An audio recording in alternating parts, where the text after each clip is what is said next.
अनुपमा का आज के एपिसोड काफी इंटरेस्टिंग होने वाला है। शुरुआत कुछ इस तरह से होगी कि अनुपमा की पूरी फैमिली एक साथ डाइनिंग टेबल पर होती है और बा यानी कि वनराज शाह की माँ और अनुपमा की सास अनुपमा से कहती है कि तेरी वजह से घर की शांति भंग हो गई, घर का माहौल खराब हो गया, बाप बेटे आपस में लड़ रहे हैं, ये सब कुछ तेरी वजह से हो रहा है। बा की ये बातें सुनकर बाबूजी खाना छोड़कर गुस्से से उठ जाते हैं और जोर से टेबल पर हाथ पटकते हुए कहते हैं, बस लीला बस वनराज बस, अब मैं किसी के खिलाफ एक शब्द नहीं सुनना चाहूँगा। भगवान ने मुझे इतनी लंबी उम्र दी है और आज इस परिवार को मुझे अपना परिवार कहते हुए भी शर्म आ रही है, और वनराज तुम्हें मुझे अपना बेटा कहते हुए शर्म आ रही है कि तुम्हारी सोच इतनी घटिया कैसे हो सकती है, और लीला तुम्हारी भी।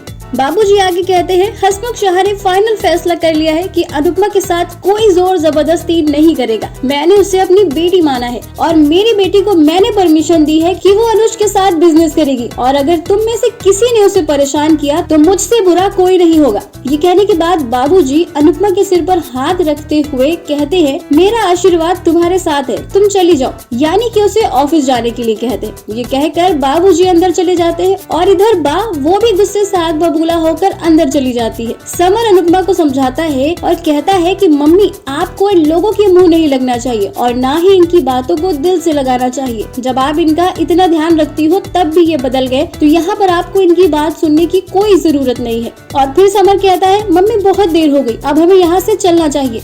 और अपनी मम्मी का पक्ष लेते हुए समर अनुपमा को ऑफिस ले जाने लगता है।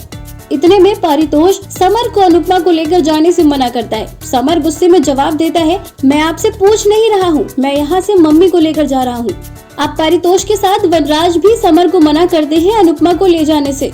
दोनों की इस बात पर समर को और गुस्सा आता है और वो कहता है, मिस्टर शाह और मिस्टर पारितोष शाह, अभी जो आप मम्मी के हाथ से खाना नहीं ले रहे थे और काव्य के हाथ से खाना ले रहे थे, तो मैं आपको बता दूं कि ये जो खाना बनाया है ना, ये भी मेरी मम्मी ने ही बनाया है। अगर आपको मेरी मम्मी के हाथ का खाना नहीं खाना है तो उसका बनाया हुआ खाना खाने का भी कोई हक नहीं है। समर वनराज और पारितोष के बीच तू मैं होने लगती है, जिसे देखकर अनुपमा समर से कहती है, समर चलो, हमें इनके मुंह नहीं लगना है। दोनों घर से ऑफिस जाने को निकलते हैं। उधर ऑफिस में अनुज अनुपमा के बारे में ही सोच रहा होता है कि काश अनुपमा उसका दिया हुआ ऑफर एक्सेप्ट कर ले। तभी अनुपमा ऑफिस पहुंच जाती है और अनुज के केबिन का डोर नॉक करती है और अंदर जाती है। दोनों आपस में बैठकर बात करते हैं। अनुपमा कहती है, मैंने पार्टनरशिप स्वीकार कर ली है, मुझे आपका ऑफर पसंद है और मैं आपके साथ काम करना चाहती हूँ। जैसे ही अनुज ये सुनता है वो काफी ज्यादा खुश हो जाता है और वो कहता है कि क्या वो मिठाई तुमने ही भेजी थी अनुपमा?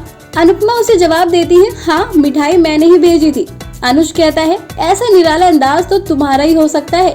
इतने में अनुपमा पार्टनरशिप का लेटर अनुज को देती है और अनुज उस पर साइन कर देता है और कहता है कि आज से तुम मेरी पार्टनर बन चुकी हो। ये सुनकर अनुपमा थोड़ा सा हैरान होकर अनुज से कहती है, मुझे आपसे कुछ और बातें करनी है। अनुज इस पर कहता है, अब तुम मेरी पार्टनर हो, कहो क्या बात करनी है। अनुपमा कहती है, ये जो आपने मुझे ऑफर दिया है और ये जो मेरा आइडिया सेलेक्ट किया है, कहीं इसकी वजह ये तो नहीं कि आप मेरे कॉलेज के दोस्त हो? अनुज कहता है, ये कैसी बातें कर रही हो, मैं अकेले नहीं बल्कि मेरी पूरी टीम ने मिलकर तुम्हारा आइडिया सेलेक्ट किया है और ये पार्टनरशिप तुम्हें तुम्हारी काबिलियत के दम पर मिली है। अनुपमा फिर कहती है, मैं आपको एक बात और बता देना चाहती हूँ, भले ही आप मेरे बारे में जैसा भी सोचते हो, लेकिन एक बात मैं आपको बता देती हूँ, भले ही मेरे जीवन में मेरा पति नहीं है, अभी भी मैं एक माँ एक बहू के रूप में हूँ और मैं बहुत ज्यादा ही खुश हूँ।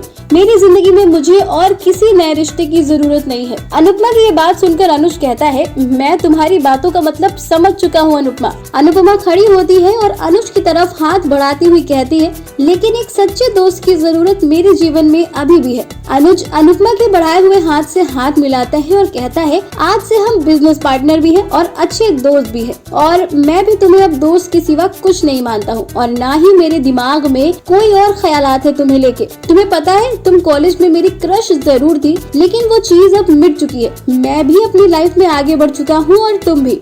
अनुज अनुपमा से झूठ बोलकर उसे ये विश्वास तो दिला देता है कि वो सिर्फ उसे अच्छा दोस्त मानता है और कुछ नहीं, लेकिन मन ही मन वो अनुपमा के बारे में ही सोचता रहता है। अनुपमा कुछ देर अनुज से बात करती है और अनुज फिर कहता है कि 2 दिन में वो इस प्रोजेक्ट पर अपना काम शुरू कर देगा। अनुपमा वहाँ से चली जाती है, लेकिन अनुज अभी भी उसके ख्यालों में खोया रहता है और शायरियाँ बोलने लग जाता है। बस आज के एपिसोड यहीं पर खत्म हो जाता है।